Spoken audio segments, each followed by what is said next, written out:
Assalamu alaikum. How are you all? I'm your science educator from FEI. So students, let's continue our topic, that is rearing of silkworm from fibre to fabric. Students, अगर आपको याद होगा हम क्या पढ़ रहे हैं, हम पढ़ रहे हैं सिल्कवर्म के बारे में। यानी हमारा जो असली मकसद है, हम क्या चाहते हैं, हमें ये पता चल जाए जो सिल्क फाइबर है हमें मिलता कैसे, कौन कौन से प्रोसेस होता है। लेकिन इससे पहले तो हमें ये समझना ज़रूरी था ना सिल्कवर्म की लाइफ में कौन कौन सी स्टेज आती हैं, इसकी हमें पढ़नी थी ना लाइफ हिस्ट्री। ठीक है ना। अब ये हमने जान लिया, उसके बाद हमने ये भी जान लिया जो सिल्क है इसका आइडिया किसको मिला, ये ऑरिजिनेट कहाँ पे हुआ, जो हमने जान लिया चाइना में हो गया।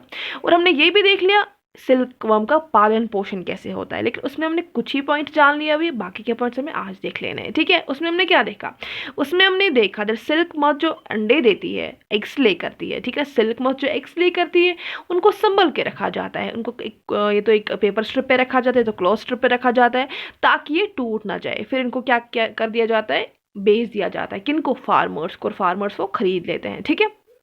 और क्या करते हैं फार्मर्स, सिल्क फार्मर्स उनको अच्छे से गर्म टेम्परेचर में रखते हैं, साफ़ सुथरी जगह पर रखते हैं ताकि वो अंडे जो है अच्छे से हैच हो पाए।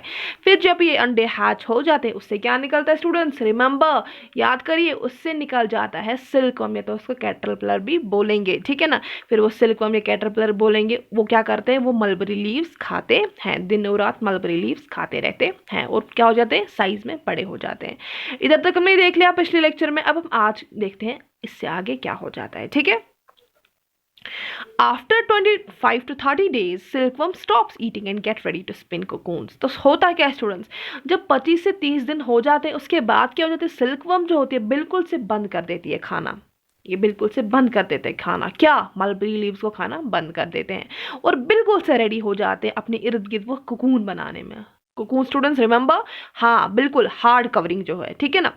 तो क्या करते हैं, फिर बिल्कुल से रेडी हो जाते हैं अपने इर्द गिर्द, मतलब स्पिन कोकून को स्पिन करने के, अपने इर्द गिर्द कोकून बनाने में। ठीक है।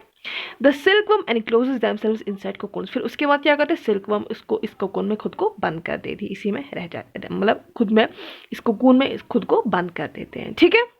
समझ गए। इधर तक हमने समझ लिया इनका पालन पोषण कैसे होता है, रेयरिंग कैसे हो जाती है सिल्कवर्म की।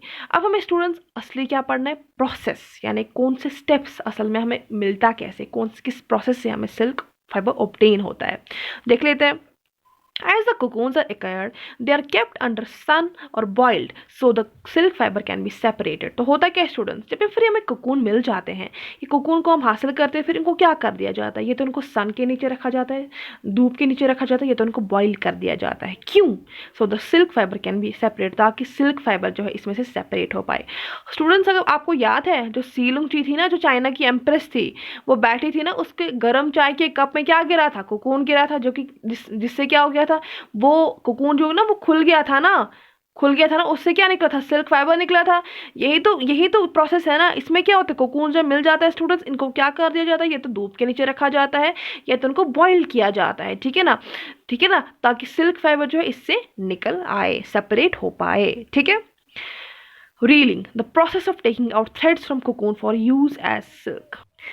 अब स्टूडेंट्स, रीलिंग क्या होता है, अब वो प्रोसेस जब इन थ्रेड्स को, सिल्क थ्रेड्स को क्या कर दिया जाता है, अलग कर दिया जाता है कोकून से।